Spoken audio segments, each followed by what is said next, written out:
determinados a formar el mejor equipo. Y dice Primera Crónicas 11, versículo 1, entonces todo Israel se juntó a David en Hebrón, diciendo, he aquí nosotros somos tu hueso y tu carne. Número 1, tienen que ser de nuestros huesos y de nuestras carnes. Gente que tenga la visión que vos tenés, gente que sienta lo que vos sentís, gente que pelee por lo que vos peleás, que se comprometa con lo que vos te comprometés.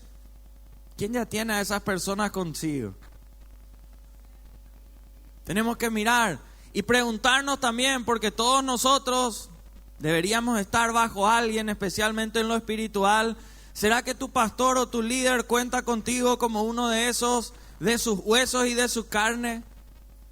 Que si tu pastor o tu líder va a empezar a hacer la lista, vos vas a estar en ese grupo. Porque así como nosotros queremos reclamar, nosotros tenemos que dar también.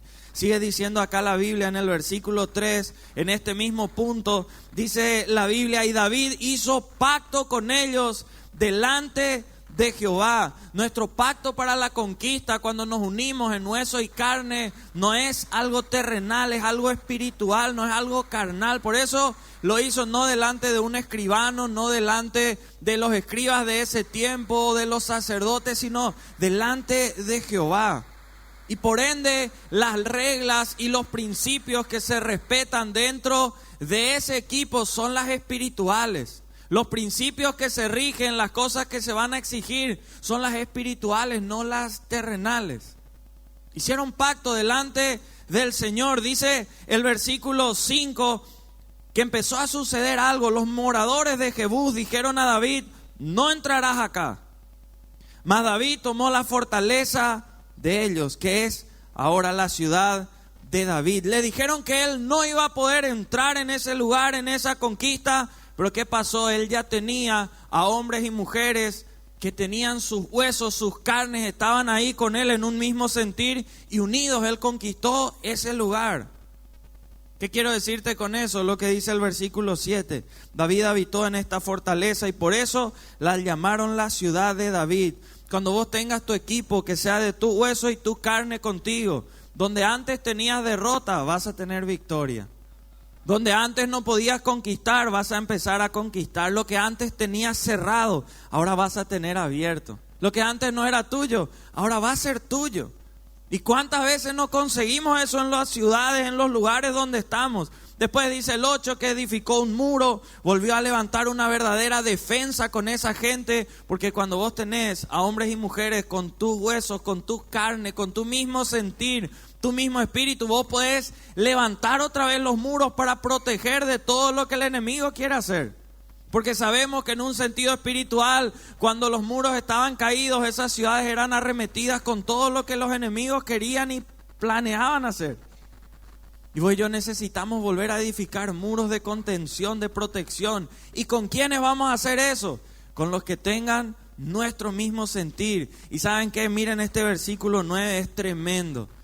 Lo que podía empezar a hacer, dice el versículo 9, y David iba adelantando y creciendo, y Jehová de los ejércitos estaba con él. Qué tremendo que cuando él tenía a estos hombres y a estas mujeres, David podía adelantarse y crecer. Cuando no hay hombres y mujeres con tu mismo sentir, con tu mismo espíritu, vos todo el tiempo tenés que estar ahí perdiendo tiempo. Con los celos de uno, con las exigencias de uno, con la desobediencia de uno, con la falta de sujeción de otro, con que uno tiene otro parecer, otro sentir. La visión era ensanchar, pero el otro sentía que era santificar. No está mal santificar, pero la visión era ensanchar ahora. Qué tremendo que estaban en un mismo sentir y David iba adelantando y creciendo. Ya no tenía que perder tiempo. Ya no tenía que ir dando explicaciones ahí de por qué, cómo. Iba avanzando y creciendo.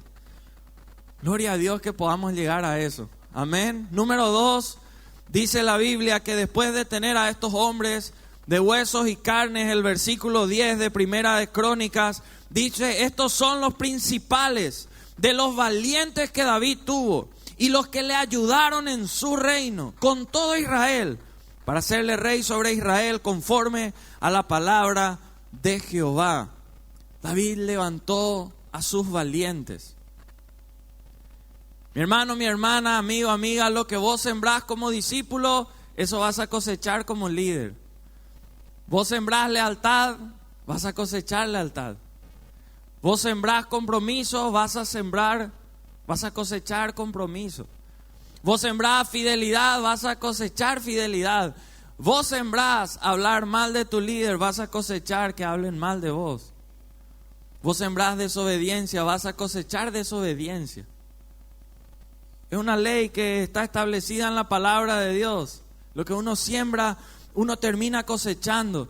Y fíjense ahí, hay un cuadro que extraje ahí de uno de los estudios que tiene uno de los libros de Maxwell que mostraba un poquitito en estos versículos algunas siembras que hizo David como discípulo de Saúl y las cosechas que él tuvo con estos valientes, y es tremendo. David fue sumiso y leal a Saúl. Vos y yo conocemos la historia de Saúl, sabemos que no fue el mejor líder, el mejor referente, que a veces no estaba muy bien al parecer, pero ¿qué pasó? David cosechó tener valientes, hombres leales a él, sumisos a él. David mató a muchos soldados enemigos en batalla. ¿Qué hicieron los valientes de David? Mataron a muchos soldados enemigos en batalla. Dice el versículo 11 ahí, este es el número de los valientes que David tuvo. Jasobeam, hijo de Amón y caudillo de los 30, el cual blandió su lanza una vez contra 300 a los cuales mató. Qué tremendo cosechar un discípulo así. ¿Pero qué pasó? David tuvo que sembrar haciendo lo mismo. Pelear y conquistar. David adoptó una postura clara contra los filisteos, contra el mundo, contra la gente que no tenía los principios del Señor, contra aquellos que eran indiferentes a todo lo que tenía que ver con el reino, los principios del pueblo de Israel. Y qué tremendo que él cosechó discípulos que adoptaron la misma postura. Hoy en día es difícil cosechar discípulos que adopten la misma postura, más todavía cuando se trata de enfrentar a principados, a potestades. Hoy en día es todo muy light, muy indiferente. La Biblia dice acá en el versículo 14, se pusieron ellos en medio de la parcela y la defendieron y vencieron a los filisteos porque Jehová los favoreció con una gran victoria. Una nueva traducción viviente dice, y ellos se opusieron a todo el gobierno de los filisteos, defendieron su territorio y lo vencieron, porque Jehová les dio la victoria como a David. Imagínense, cosechó eso David. David arriesgó su vida y dio una milla extra. Lo mismo hicieron sus discípulos. Gloria a Dios por discípulos así. David mató a un león él solo. Sus discípulos, versículo 22, dice Benaya, hijo de Joiada, hijo de un varón valiente de Capseel, de grandes hechos. Él venció a 2 leones, dice, no solo a 1, a 2, dice acá. Imagínense. Cosechó lo mismo. David mató a un gigante, conocemos la historia de Goliat. Sus valientes, dice el versículo 23, él mismo venció a un egipcio, hombre de 5 codos de estatura. Y el egipcio traía una lanza como un rodillo de tejedor. Mas él descendió con un báculo y arrebató al egipcio la lanza de la mano y lo mató con su misma lanza. Qué tremendo. Lo que vos sembrás, mi hermano, mi hermana, como discípulo, vas a cosechar como líder. Cuidado con qué estamos sembrando. Algunas características, no están ahí los versículos citados, pero que vos podés mirar en tu Biblia, tenían algunas características muy interesantes. Primera Crónicas 12:32 dice la Biblia, estos hombres, 200 principales, entendidos en los tiempos y que sabían lo que Israel debía hacer, cuyo dicho seguían todos sus hermanos. Era gente entendida en los tiempos, era gente de la cual se respetaba su voz. Qué bendición tener discípulos así. Qué bendición tener gente así. David, cuando no era el rey, había cuánta gente que respetaba su voz. Y él tenía gente así consigo. El versículo 38 dice la Biblia, todos estos hombres de guerra dispuestos para guerrear. Vinieron con corazón perfecto a Hebrón para poner a David por rey sobre todo Israel. Asimismo, todos los demás de Israel estaban de un mismo ánimo para poner a David por rey. Eran guerreros, estaban dispuestos a pelear, tenían ganas. Dice la Biblia que eran perfectos. Y el versículo 40 dice que en Israel, a causa de todo esto, había gran unidad y había alegría. ¡Qué bendición! Que Él pueda levantar a sus valientes. Mi hermano, mi hermana, ¿será que para tu líder vos sos considerado uno de sus valientes? ¡Qué desafío en tiempo de ensanchamiento! Que nosotros, si queremos ensancharnos, queremos tener nuestros valientes, nosotros seamos los primeros, que si nuestro líder necesita de algún valiente, yo voy a ser ese valiente. ¿Cuántos dicen amén? Si vos y yo queremos valientes, tenemos que ser valientes nosotros. Número 3, qué tremendo lo que hizo David, asumió el reinado. Y uno muchas veces dice, yo cuando sea el jefe, yo cuando sea el líder, voy a hacer esto así, así, así. Nambrena luego las diferentes cosas que uno planea. Pero la Biblia dice, Primera Crónicas 13:3, dice, traigamos el arca de nuestro Dios a nosotros, porque desde el tiempo de Saúl no hemos hecho caso de ella. ¿Cuál fue la primera decisión de estado de David al frente del pueblo de Israel? Traer la presencia de Dios, el arca del pacto. Antes, ustedes saben la historia, antes no se podía adorar en cualquier lugar, acudir al Señor en cualquier lugar, como hoy tenemos la bendición de hacerlo. Antes era el arca del pacto, eso representaba la presencia de Dios, eso representaba que ahí estaba Él. En la agenda de David esto era una prioridad. Mi hermano, mi hermana, ¿qué número de prioridad está en tu vida, en tu liderazgo, en tu ministerio? A traer el arca, a traer la presencia de Dios. Cuando vos y yo tenemos un equipo unido en carne y hueso, los valientes, Él podía decir, bueno, con estos guerreros, con estos valientes, con gente con tantos dones y talentos, yo me voy para conseguir más riquezas, yo me voy para empezar a conseguir más territorio, me voy a ir a empezar a levantar un imperio y qué sé yo cuántas otras cosas. Todo eso formaba parte de la agenda, pero primero estaba a traer la presencia de Dios.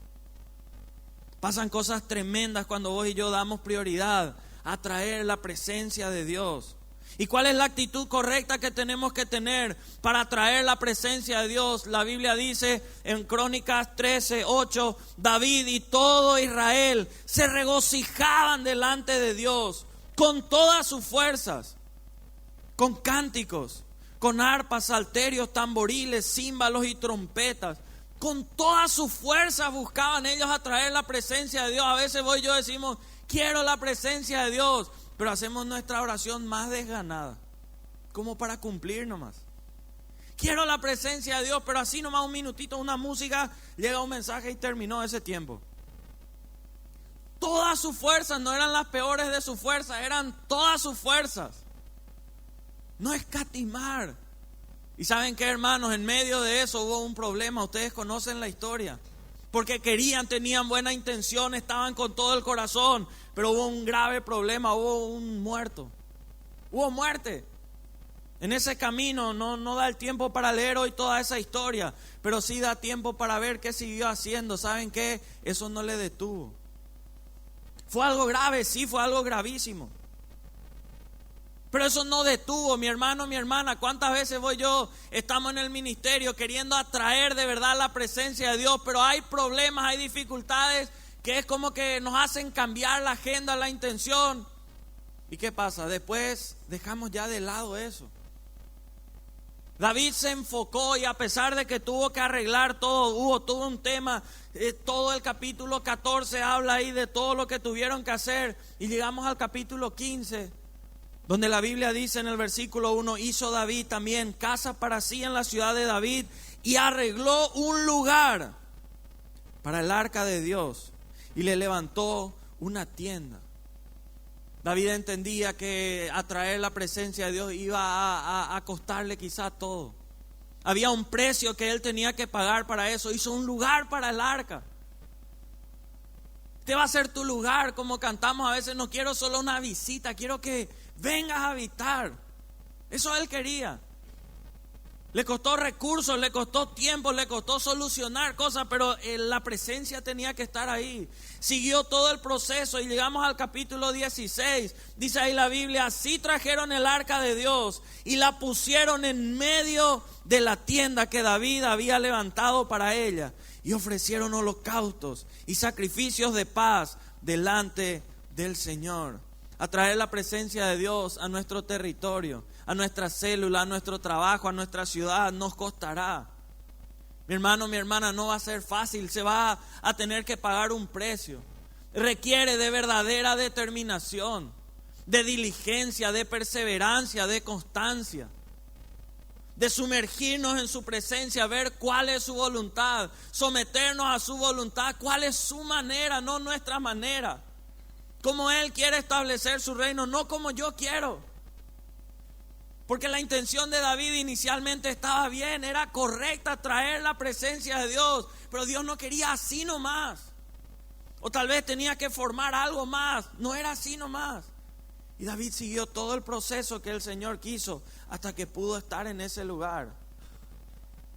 Líder, pastor, ¿cuándo fue la última vez que hiciste alguna actividad personal o con tu equipo, tiempos específicos con el único propósito de atraer su verdadera presencia?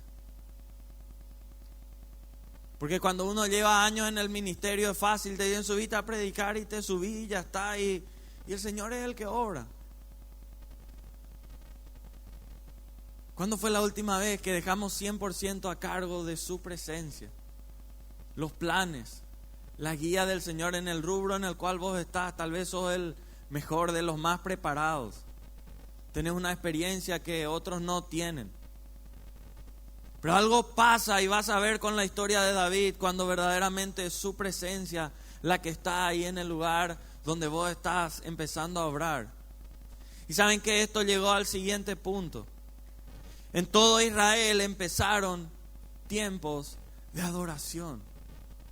Hoy en día, como todo es tan rápido, como todo es tan acelerado, no tenemos paciencia para nada, donde nosotros queremos ya las cosas y todos los rubros donde más rápido te facilitan son los que más clientes van teniendo. Los tiempos de adoración hoy en día parecen tiempos desperdiciados a veces. Por eso uno no le da importancia, uno no toma ese tiempo. Y la Biblia dice en el versículo 4 de 1 Crónicas 16: y puso delante del arca de Jehová ministros de los levitas, para que recordasen y confesasen y lo hacen a Jehová Dios de Israel. Tiempos de verdadera alabanza, tiempos de verdadera adoración. Si ahí me pueden buscar y mostrar 1 Crónicas 16, 8 en adelante, la Biblia va diciendo que empezó Asaf, uno de los levitas, a ministrar. Y decía: alabad a Jehová, invocad su nombre, dad a conocer en los pueblos sus obras, cantad a Él, cantadle salmos, hablad de todas sus maravillas, gloriaos en su santo nombre, alégrese el corazón de los que le buscan a Jehová. Buscad a Jehová y su poder, buscad su rostro continuamente, haced memoria de las maravillas que ha hecho, de sus prodigios y de los juicios de su boca. Oh vosotros, hijos de Israel, sus siervos, hijos de Jacob, sus escogidos. Jehová, Él es nuestro Dios, sus juicios están en toda la tierra. Él hace memoria de su pacto perpetuamente y de la palabra que Él mandó para 1000 generaciones. Qué tremendo, empezaron a adorar, empezaron a recordarse. Y mi hermano, mi hermana, ¿cuántas veces damos vuelta en tantas noticias que solamente nos generan pesar, derrota, pesimismo? Hay una noticia negativa y vos te vas a buscar ya y lees toda la noticia de todos los medios, todos los comentarios que están debajo, y se va atribulando tu corazón. te entra ese sentimiento de derrota, de negación, de limitación. Pero qué tremendo, nosotros empezamos a leer cómo empezaron a adorar y cómo empezó a cambiar esa atmósfera. Como alguien dijo un día, en vez de preocuparte por todo, empezá a orar por todo. Empezá a entregarle todo al Señor. Y ¿saben qué? La verdadera adoración lleva a una total rendición. Y una total rendición genera una gran bendición. No hay límites para lo que Dios puede hacer con una persona que se consagra totalmente a Él. Y ese pueblo empezó a adorar y llegó al siguiente punto, un punto glorioso, el cual todos nosotros en nuestros ministerios, en nuestros trabajos, en lo que estemos, deberíamos tener un pacto con Dios. ¿Cuántas veces nos preocupamos por tener un pacto con una persona, con un político, con un empresario, con alguien que tenga recursos? Y nos olvidamos que el que está por encima de todos es el Señor. Hizo un pacto con Dios. Primera Crónicas 17, versículos 7 y 8 dice: por tanto, ahora dirás a mi siervo David, así ha dicho Jehová de los ejércitos, yo te tomé del redil, de detrás de las ovejas, para que fueses príncipe sobre mi pueblo Israel. Como que Dios le estaba recordando de dónde le tomó. Mi hermano, mi hermana, si vos estás sirviendo al Señor, si vos estás en el ministerio, es porque Dios te tomó detrás del redil. Te está tomando de tu anonimato, ahí donde otros no te veían, donde todavía no era trascendente. Estás llamado a ensancharte, estás llamado a crecer, estás llamado a multiplicarte. Y hoy estas palabras son para vos. Así ha dicho Jehová de los ejércitos: yo te tomé ahí de tu ciudad, ahí de tu casa, ahí de tu apellido, detrás de todos, para que fueses príncipe sobre mi pueblo. Y he estado contigo en todo cuanto has andado. Tal vez solo vos y Dios saben todo lo que has andado, todos tus llantos, todos tus sufrimientos, todas tus derrotas, quizás fracasos, quizás. Cuando estuviste ahí arriba, pero después fuiste totalmente abajo. He estado contigo. Dios nunca te dejó. He cortado, va a llegar ese tiempo si todavía no llegó, a todos tus enemigos de delante de ti. El enemigo quizá es la tentación, quizá es la gente que te atajaba y no te permitía avanzar. Tal vez son malos hábitos, tal vez son malas costumbres, malos principios aprendidos, no sé. Y te daré un gran nombre. Ensancharte, te daré un gran nombre, como el nombre de los grandes de la tierra.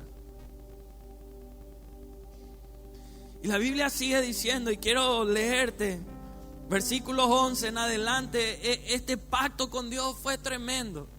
Hay otros pactos que Dios hizo, pero creo que este es uno de los más tremendos.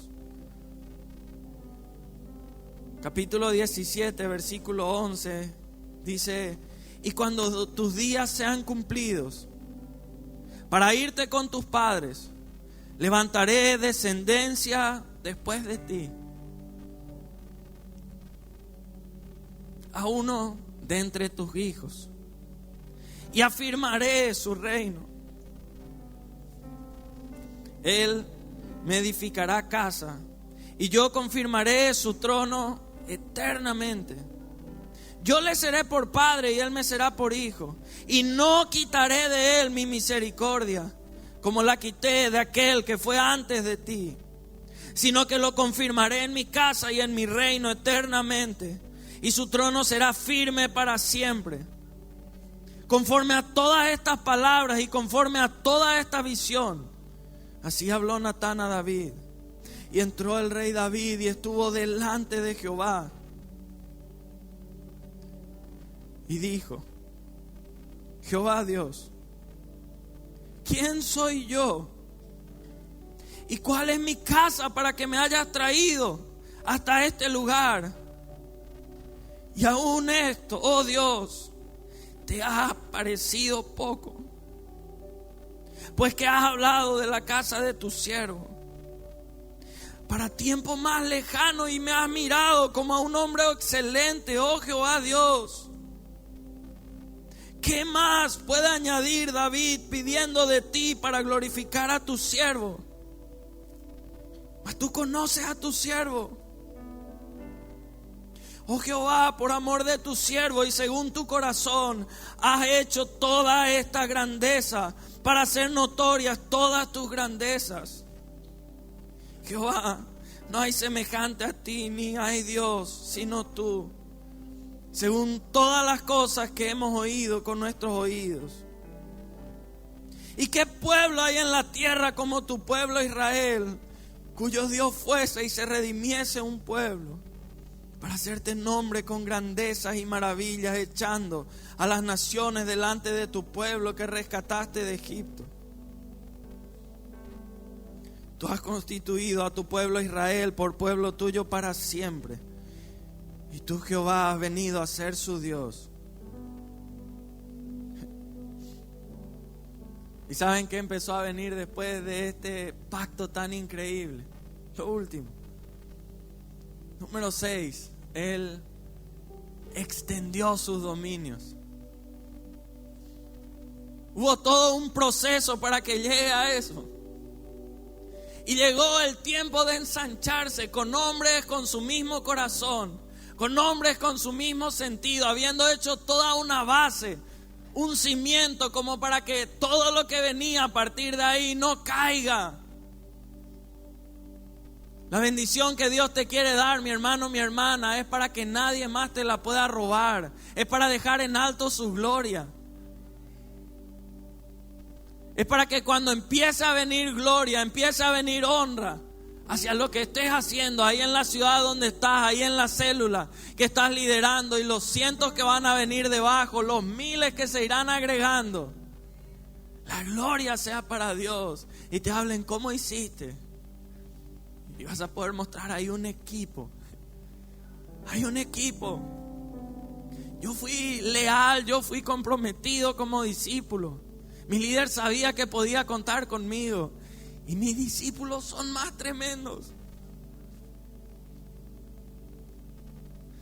Buscamos la presencia de Dios. Le empezamos a adorar. Entramos en un pacto por nuestra ciudad, por nuestro departamento, por nuestro país con Él. Y fue como algo automático que empezó a venir. Miren, la Biblia empieza a citar. Tremendo todo lo que conquistó David así. Capítulo 18 dice: después de estas cosas, después de todo esto, aconteció que David derrotó a los filisteos y los humilló. Tomó a Gad y sus villas de mano de los filisteos. También derrotó a Moab, y los moabitas fueron siervos de David, trayéndole presentes. Asimismo derrotó David a Hadadezer, rey de Soba en Amad, yendo a asegurar su dominio junto al río Éufrates. Y le tomó David 1000 carros, 7000 de a caballo, 20,000 hombres de a pie.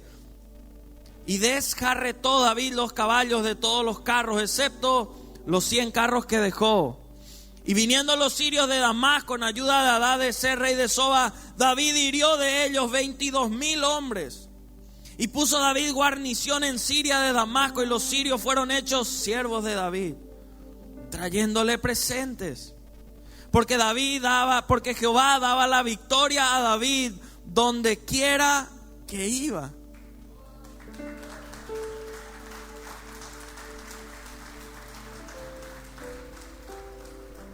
Donde quiera que iba. Yo no sé quién toma esa palabra para su vida, pero Dios te puede dar victoria donde quiera que vayas.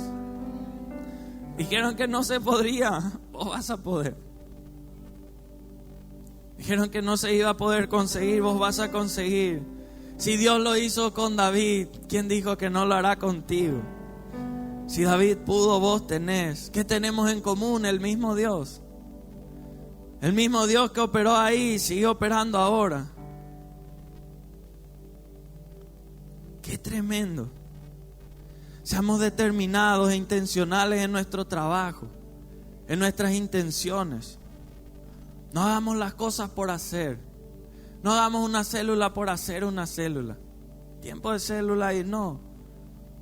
Nosotros nos vemos que David desperdició el tiempo.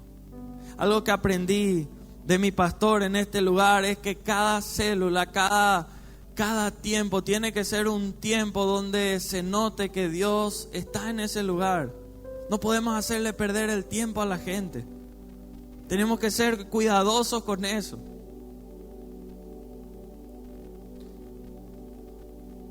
Y ahí la gente, yo veo en todas partes, le preguntan: ¿y cómo, pastor, hiciste con la iglesia en la ciudad?